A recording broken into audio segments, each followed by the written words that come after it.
Connaissant le rythme avec lequel je fais des vidéos, je pense que vous vous doutiez que j'ai été pas mal occupé en ce moment, et il s'en est passé des choses, car j'ai mis le temps à trouver le sujet de la future vidéo. Switcher entre un ciné travel sur Harry Potter, saga déjà traité 1600 fois, j'ai préféré rester original et passer à autre chose, et un avis sur la com de Star Wars similaire à MJ qui a bien résumé ce que j'en pense, j'ai pas voulu repomper ses propos et reporter des vidéos Star Wars à plus tard. Donc oui, l'inspiration YouTube, c'était pas la joie ces derniers temps, lorsque soudainement une figurine pop fut achetée et un morceau de John Spencer Blues Explosion passa dans ma playlist. Morceau qui, il y a 20 ans, inspirait un film d'Edgar Wright, Baby Driver.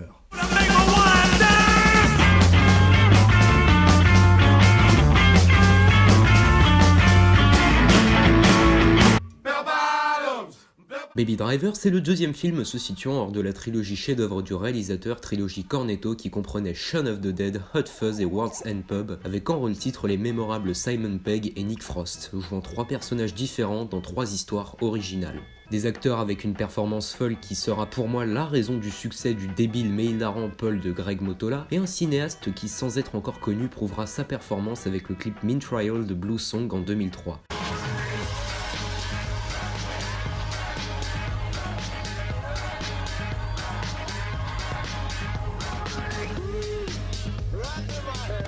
Clip qui d'ailleurs aura déjà au casting une future figure connue de la filmographie du cinéaste et est en plus le clip qui influencera la première scène du long métrage dont on va parler aujourd'hui. Long métrage qui est une belle revanche pour Wright qui devait réaliser Ant-Man et qui n'a pas pu pour différents artistiques parce que Marvel. Une belle erreur de la part du studio quand on voit l'adaptation live du comic Scott Pilgrim qui montre encore le style unique et dynamique de Wright dans le 7ème art.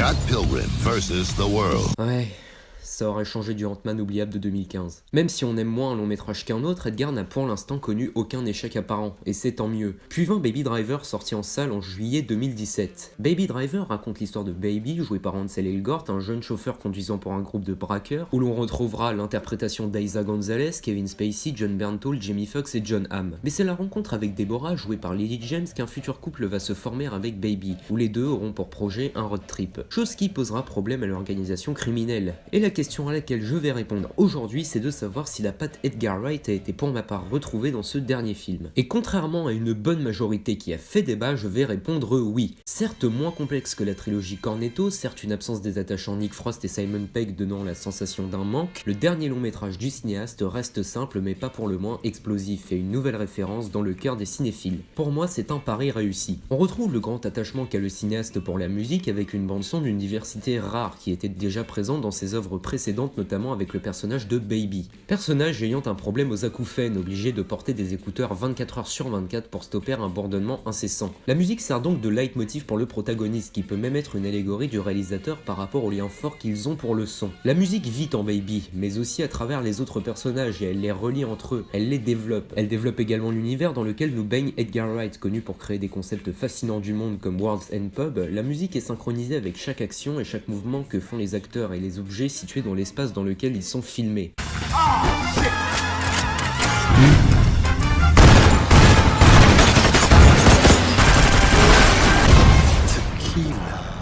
La musique est un symbole dans le long métrage et elle l'orchestre, elle le rend vivant. Un univers musical accompagné d'un casting de talent, car croyez-moi, ce n'est pas l'absence des acteurs fétiches du cinéaste qui change la donne, bien au contraire. Edgar Wright montre encore sa performance à exploiter les personnages secondaires de son histoire, des personnages au charisme fort. John Bernthal n'apparaît que 10 minutes mais laisse une prestance mémorable dans son rôle de criminel, tout comme Jamie Foxx, Kevin Spacey ou John Hamm, qui dégage beaucoup de noirceur se rapprochant fortement des films de gang des 50s. Ansel Elgort prouve que c'est pas parce qu'un acteur joue un mauvais personnage qu'il est mauvais dans son jeu. Rappelons-nous de Nos étoiles contraires. Tout dépend de comment un réalisateur traite le personnage, car ici Baby est excellent tout comme son interprétation. Un jeune homme intérieurement torturé, bloqué dans un monde où il veut se libérer, qui n'aime pas la criminalité, qui n'aime pas les armes, qui a perdu ses parents ou sa cicatrice d'un point de vue symbolique sera son problème aux acouphènes. Un protagoniste intéressant et assez touchant qui cherche à se rattacher à ses passions pour oublier ses démons. Tout comme sa relation avec Deborah. L'adorable Lily James joue une fille qui est un double pour Baby, qui elle aussi cherche à prendre le large, à se libérer d'un quotidien qu'elle renie, un quotidien où elle ne se sent pas bien.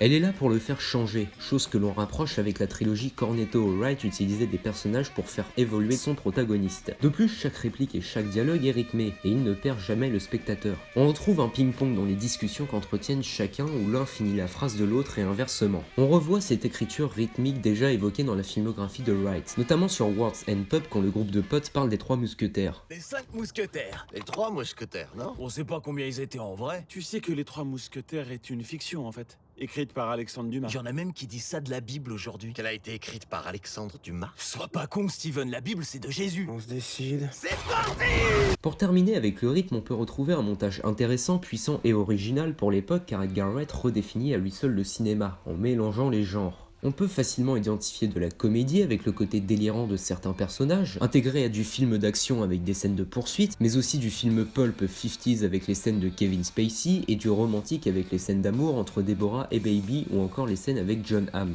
Chose que l'on peut comparer avec par exemple Shaun of the Dead mélangeant film de zombies, donc horreur avec de l'action et du romantique, Hot Fuzz avec du policier, du thriller et du western, ou encore Scott Pilgrim mélangeant film de super-héros avec comédie romantique et action. Edgar Wright donne une leçon de cinéma. Étant trop ciblé aujourd'hui, il montre que le 7ème art peut s'ouvrir à tout type de public en un seul film. Donc Baby Driver est pour ma part un long métrage qui reste original. Il cherche à innover en proposant une nouvelle histoire. Et encore, on retrouve tout le style du cinéaste, donc pour ceux qui connaissent Edgar Wright, vous êtes loin d'être paumé. En tout cas, je suis impatient de découvrir son prochain projet, et comme d'habitude, j'espère être surpris.